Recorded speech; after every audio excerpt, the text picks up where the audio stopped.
Hey, it's Riki Rachtman. Riki Rachtman, oh my God, this is so rad, brother. How are you doing? I'm doing okay. I'm sorry that I'm in a restaurant because I have to leave pretty soon and go to the club, but I wanted to call in anyway. Well, hey, I appreciate that, and I know your time is really short, and this was last minute, but it's super awesome that we had a chance to talk because, you know, like everybody else, I've been a big fan of yours and Headbanger's Ball since way back in the days that everybody wore pants so tight you could tell what religion they were, you know? Yes.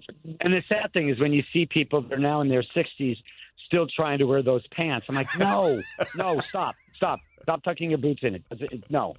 At what point, I mean, okay, first of all, I don't recall you having a whole lot of spandex on the show. Were you one of those that had spandex? Yeah, you were like a jeans guy. No, yeah, I mean, but I was in Hollywood, but you got to understand, our Hollywood was different than like the Sunset Strip Hollywood. Our Hollywood was like, we had a little of the guy liner on, but it was, our Hollywood was Guns N' Roses. Right. They weren't spandex or any of that stuff. We were kind of like gypsy junkie is what we like to call it. How did you even get down there? Because, I mean, you were part of that scene with the Cat House before the scene became the scene. Absolutely. So how did you get down there and open up a club? Were you like independently wealthy or did you stumble into? No, this is the deal. I had zero money. I mean, zero. And so what I did is I found a disco that was pretty much torn down. And I go, hey, I got an idea. Why don't you guys keep all the bar and just let me keep the door? And then when I would make more money, then I'd buy flyers and make more money. But it doesn't hurt that I had friends that were starting bands that wanted to help me out, like Guns N' Roses and Fast Pussycat, Jane's Addiction, all that stuff. So that really helped. So as those bands got bigger, they kind of took the club with them, and they would all play there. You know, it kind of blows my mind. I'm a huge fan of, obviously the 80s scene, Guns N' Roses, and I'm a huge fan of Jane's Addiction, and they are, other than the LA connection, they are such different bands, but they're also amazing, Well, people don't realize, like in our, and I selfishly call it the Cat House scene, but like that first Jane's Addiction album that was live at the Roxy, if you hear some versions, it has me introducing them. I promoted that show. It's like we knew Guns N' Roses was going to be big, and there was something about Jane's Addiction, too. So although they weren't just like us, they were still part of our circle a little bit. You don't think of it. I mean, I would say that Jane's Addiction was definitely more from our circle than like Warrant. Not to say anything bad about that band at all.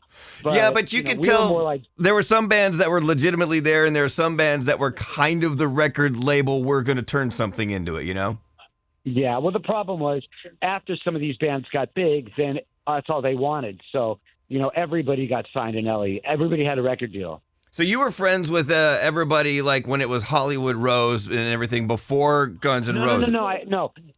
Guns N' Roses had already played, but they didn't have a record deal or something. I never saw Hollywood Rose, but, I met Izzy when he was in Hollywood Rose. Gotcha. And, so stuff like that, yeah. I mean, it worked out well because Axl went with you for the Headbangers Ball thing in New York.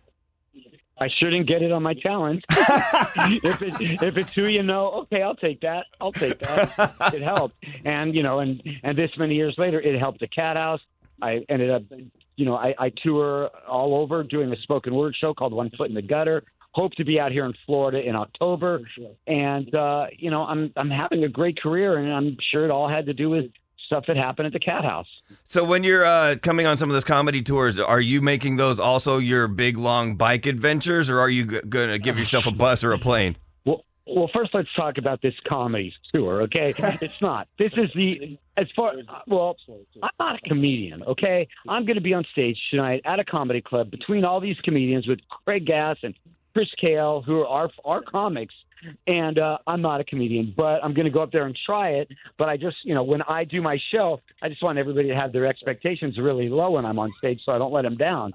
But it is going to be fun. It's going to be funny. It's going to be some stories. But to tell you the truth, I haven't really written anything down. So I'm just going to go up on stage and see how it goes because I've never performed at a comedy club. And it'll be fun. And who knows? I'm really excited about the shows. I really am, because it's something brand new for me. Is this literally like your first performance at a comedy club is here this weekend? I haven't even absolutely. I've got 4 shows. I've got 2 today. tonight and 2 tomorrow, and that might be my first and last 4 shows. I don't have these aspirations. It wasn't on my vision board to be a comic. It's like I didn't plan to. But if it's really funny, I still don't think I want to be I am so tired to be a comedian. It's too hard. I'd rather just tell. I'm a great storyteller. Well, I like the fact that Tampa is popping that cherry for you, whether or not it works out. Yeah, it was really cool. People's side splitters were really cool, and Crag Gass hooked this whole thing up, and I kind of agreed to it before I even really thought about what I was going to do. I mean, really, like, I'm not sure what I'm going to do, but I hope it's funny, and if it's not, it'll be interesting, or you'll see me implode on stage. So one of the 4. So it's going to be entertaining for us no matter what, right? Well, I hope so. I hope everything else will be entertaining. I might be the lull of the show, and that's okay. I might be the time like, okay, everybody, time to take a nap. But I'm going to work my ass off trying to make sure everybody has a good time when I'm on there. And I just say this, I'll probably kill it, but I might not. Hey, if you're half as entertaining on stage tonight as you have been with me, everybody's going to have a blast, and it's going to be awesome, my friend. How about if I'm a quarter as good as I am on this show? Okay, well, then you're going to suck. It's going to okay. Well, it's okay, but at least I tried it. It's going to be a really fun show. I want everybody to come down there. There's still tickets available, and it's going to be an awesome show.